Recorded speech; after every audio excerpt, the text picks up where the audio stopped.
Twongeye turatomboye bana b'Imana kuba Nyagasani aduhamagaye kugira ngo tugirire neza. Ku izina ry'Imana Data na Mwana na Roho Mutagatifu. Amen. Amahoro bana b'Imana, ni muhumure, Imana iradukunda. Ije kudukiza kuri uyu wa gatatu w'icyumweru cya 30 mu byumweru bisanzwe, tariki 30 Ukwakira 2024. Ngaya masomo agiye kuduhuza n'Imana. Isomo rya mbere mu Yoruba Mutagatifu yandikiye Abanyefezi, umutwe wa 6 umurongo wa 1 kugeza ku wa 9. Bavandimwe, mujye mworoherana kubera igitinyiro mufitiye Kristo. Bana, nimwumvire ababyeyi muri Nyagasani, kuko ari byo bikwiye. Ubahe so na nyoko. Mu mategeko yose niryo rya mbere rijyana n'isezerano, kugira ngo uzagire ihirwe kandi urambe ku isi. Namwe babyeyi, ntimugakure umutima abana banyu, ahubwo mubarere neza, mubakosore kandi mubagire inama zikomoka kuri Nyagasani. Bacakara namwe, nimwumvire bashobuja ba hano ku isi. Mujye mububaha kandi mubatinye nta buryarya ku mutima, ngaho mwakumviye Kristo ubwe. Ntimugakore ijisho nk'abashaka gushimisha abantu, ahubwo mugenze nk'abagaragu ba Kristo baharanira gukora icyo Imana ishaka. Mushishikare kurangiza ibyo mutegetswe, ngaho mwaba mukorera Nyagasani, atari abantu mubigirira. Umuntu wese, yaba umucakara yaba uwigenga, muzi ko icyiza azaba yakoze azakiturwa na Nyagasani. Namwe bashebuja, mujye mubagenzereza mucyo, mureke kubakangisha ibihano. Muzi neza ko shebuja wabo n'uwanyu ari mu ijuru, utarobanura abantu. Iryo ni ijambo ry'Imana. Zaburi 145. Nyagasani, ijambo ryawe ni rinyakuri. Uhoraho ibiremwa byawe byose nibijye bigushima, abayoboke babo bagusingize. Bazarate ikuzo ry'ingoma yawe, batangaze ubushobozi bwawe. Bamenyeshe bene muntu ibigwi byawe, n'ikuzo ritamanzuye ry'ingoma yawe. Ingoma yawe ni ingoma ihoraho mu bihe byose, ubutegetsi bwawe buzaramba uko ibisekuruza bigenda bisimburana. Uhoraho ni mutabeshya, akaba indahemuka mu byo akora byose. Uhoraho aramira abagwa bose. Nyagasani, ijambo ryawe ni rinyakuri. Nyagasani Yezu nabane namwe. Amagambo mu Ivanjili ntagatifu yanditswe na Luka, umutwe wa 13 umurongo wa 22 kugeza kwa 30. Muri icyo gihe Yezu anyura mu mijyi no mu nsisiro yigisha, yerekeza i Yerusalemu. Haza umuntu aramubaza ati, mwigisha, koko abantu bake nibo bazarokoka? Nuko arababwira ati, muharanire kwinjira mu muryango ufunganye. Ndabibabwiye, benshi bazagerageza kwinjira, ariko boye kubishobora. Koko rero, nimuzaba mukiri hanze, igihe nyir'urugo azahagurukira agakinga, naho muzakomanga kangahe muvuga muti shobuja dukingurire, azabasubiza ati, sinzi iyo muturuka. Ubwo rero muzatangira kuvuga muti, twaririye kandi tunywera imbere yawe, ndetse wigishije no mu masengero yacu. We rero azabasubiza ati, sinzi iyo muturutse. Nimwumve imbere mwakoze z'ibibi mwe.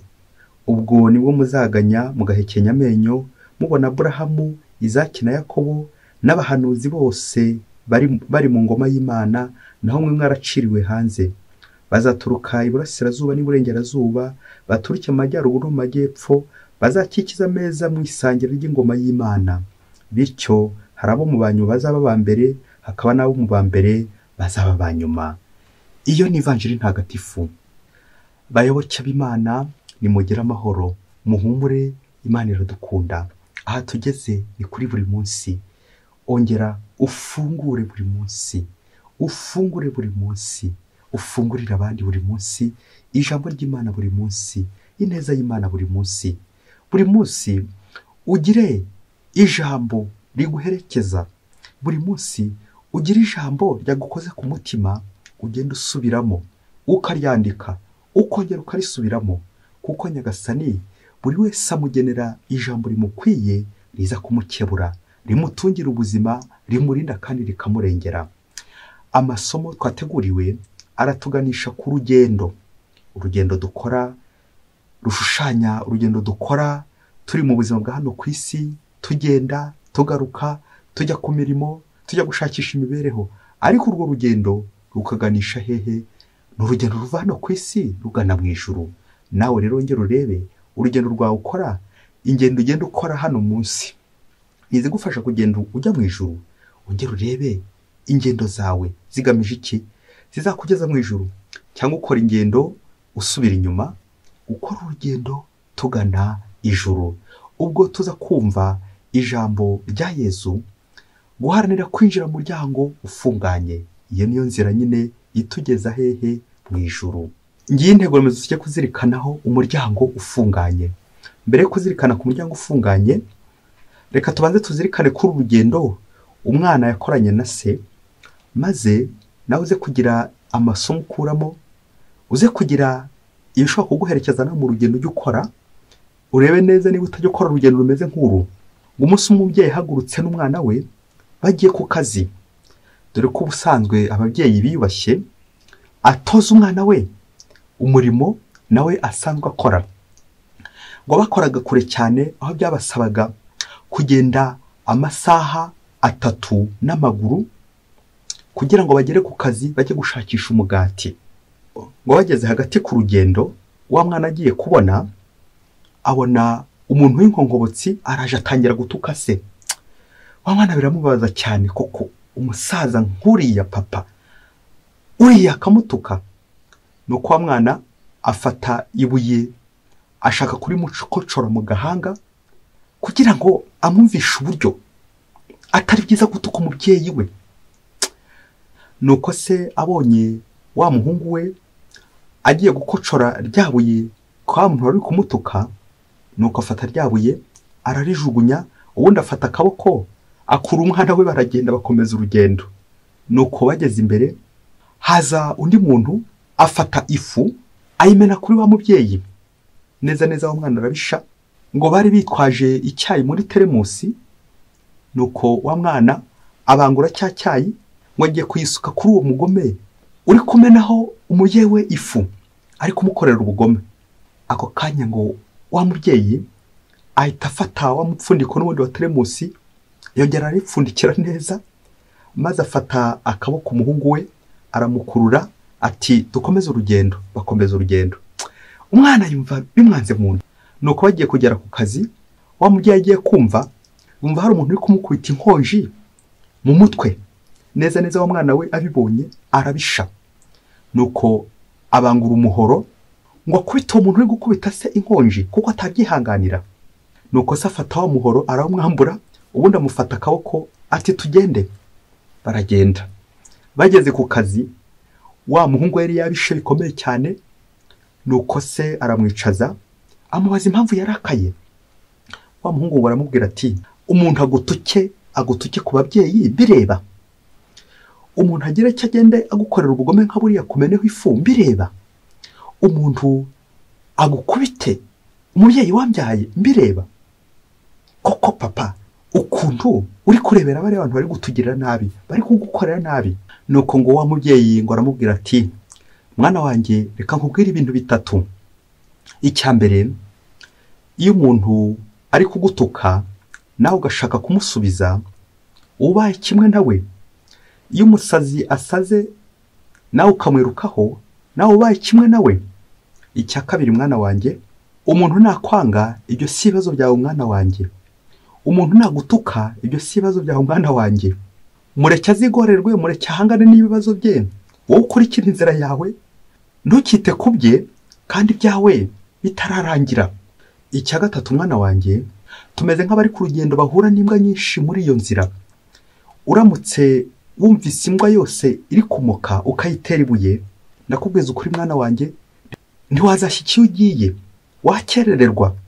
Na niyo mpamvu bariya bose wabonye bari kugenda bankubita, bankorera nabi, bantuka, iyo nkiza kubasubiza twari kugera ahangaha dute? Twari kugera ahangaha dukererewe, twari kubura umugati, twari kurya iki, twari kuzafungura iki? Impamvu rero najye ngufata akaboko ngo twigendere tubareke, kwari kugira ngo tuze gushaka umugati, kwari kugira ngo batadukerereza mu nzira bikaza kurangira tubuza umugati wacu. Ngaho naho kuri iri foto mwana wanjye, iyo uriya muntu akiza kuntuka, nanjye nkamutuka cyangwa kureka nawe ukamutuka cyangwa ukamutera ririya buye, ubu twari kuba twakererewe igihe kingana gite? Iyo uriya muntu nkiza kumwishyura ngakureka ukamenaho cya gishyushye, uzi ko twari gukerererwa, uzi amasaha twari gukerererwa mu nzira, yari kuba dukerereje. Iyo uriya muntu nkubise inkonyi nkiza kumureka, nawe ukamukubita nk'umuhoro, ukamena ariya maraso, uzi uko igihe kingana twari kuba dukererewe. Mwana wanjye rero, iyo umuntu ari ku rugendo, yima amatwi ibintu byose bishobora kumuzitira, yima amatwi izo mbwa zose zishobora kumoka, yima amatwi ibi byose bishobora kumurangaza, ubundi agakurikira urugendo rwe mpaka ashyitse, agashyika iyo agiye. Bishoboke ko wa mwana yaje gutuza nyuma yo kumva impanuro z'umubyeyi we. Bayoboke b'Imana, Yezu Kristo akuzwe. Nawe nanjye turi mu rugendo. Uzi ibibazo duhura nabyo ku rugendo, uzi ibyago dushobora guhura nabyo ku rugendo, ibitotezo, ibitutsi, inzara, inkoni n'ibindi byinshi cyane bigenda bidusebya. Nawe uri ku rugendo, uhura n'ibibazo, uhura n'ibitotezo, ubyitwara mute? Isomo rya mbere ry'uno munsi riratwerekeza nyine kuri urwo rugendo rw'umwana n'umubyeyi.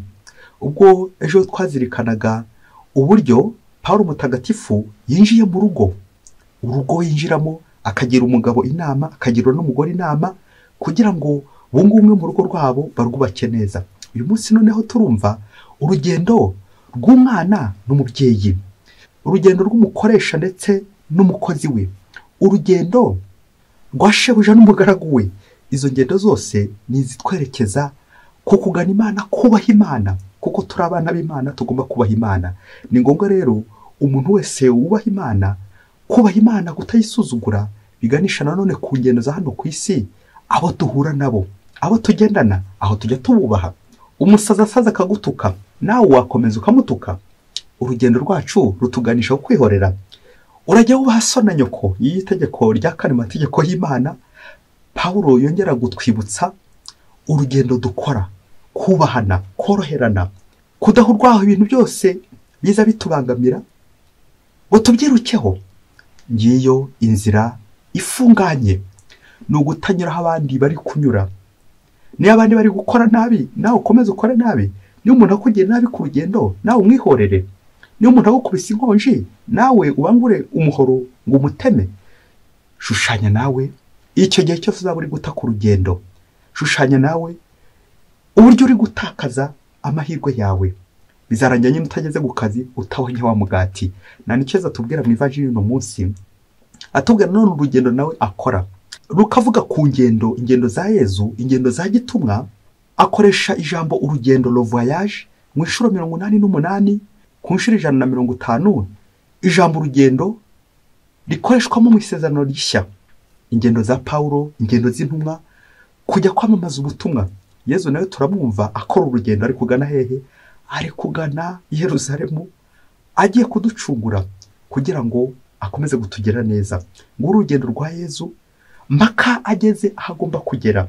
Rero Yezu aramutse yitaye ku bantu bose bari kumutuka, bari kumutoteza, bari kumuvuga nabi, aba Herode ejo tuzakomeza kumva, n'abandi benshi cyane batamworoheye, ntabwo Yezu yagereye yajya amahoro. Niyo mpamvu kugira ngo Yezu urugendo yatangiye ruzagera ku musozo, azima amatwi ibyo byose bishobora kumuyobya, byose bishobora kudatuma agera aho agomba kugera, kuko mpaka Yezu adupfire.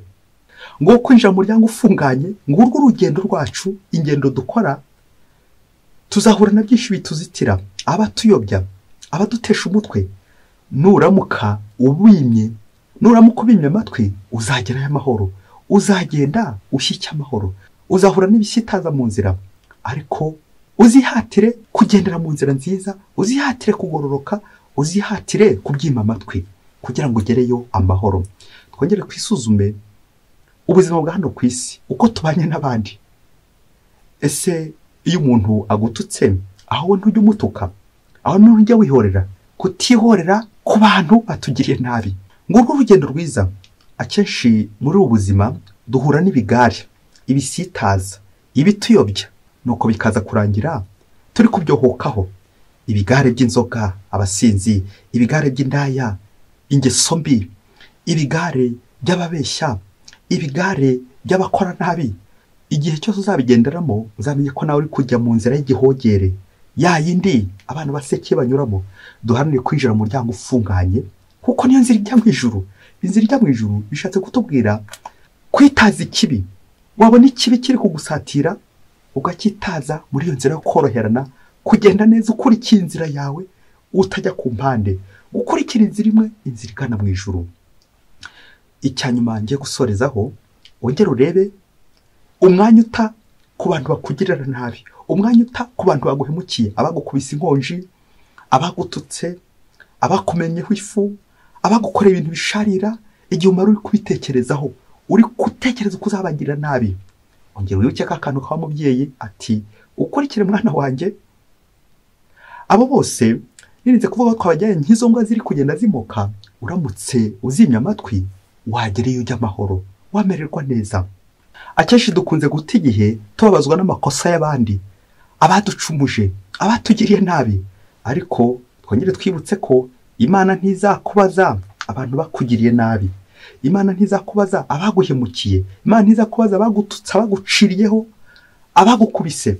Ahubwo icyo Imana izakubaza babandi wagukubise, babandi wihoreyeho, babandi wagiriye nabi, babandi wamenyeho icyayi, babandi wamenyeho amazi ashyushye, babandi watemye, babandi wakoreye nabi, babandi washoye mu ngeso mbi. Bya byaha wakoze wowe, ndetse yongere inaguhembere bya byiza wakoze, uko witwaye neza mu rugendo nk'umubyeyi, ukabasha gukura umwana wati tugende mwana wanjye ibi wibikora, ukebura abantu bakora nabi, kugenda neza mu murongo w'Imana.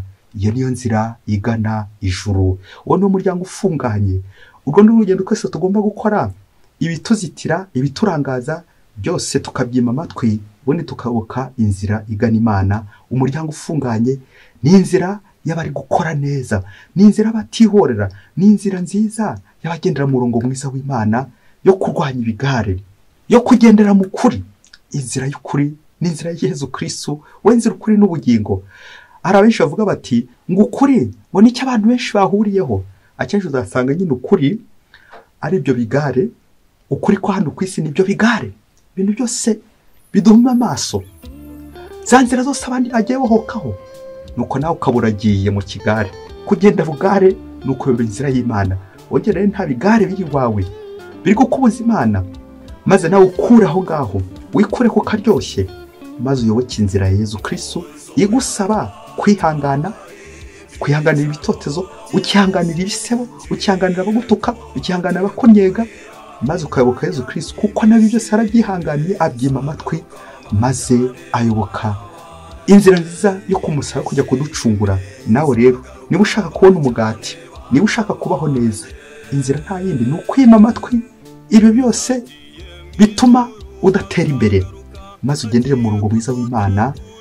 Urugendo rwa hano ku isi ni urutwerekeza ku rugendo dukora ruzarangirira hehe? Mu ijuru, ngo tuzishima iteka hamwe n'Imana. Mwese Imana ibahe umugisha, Imana Data na Mwana na Roho Mutagatifu. Amen.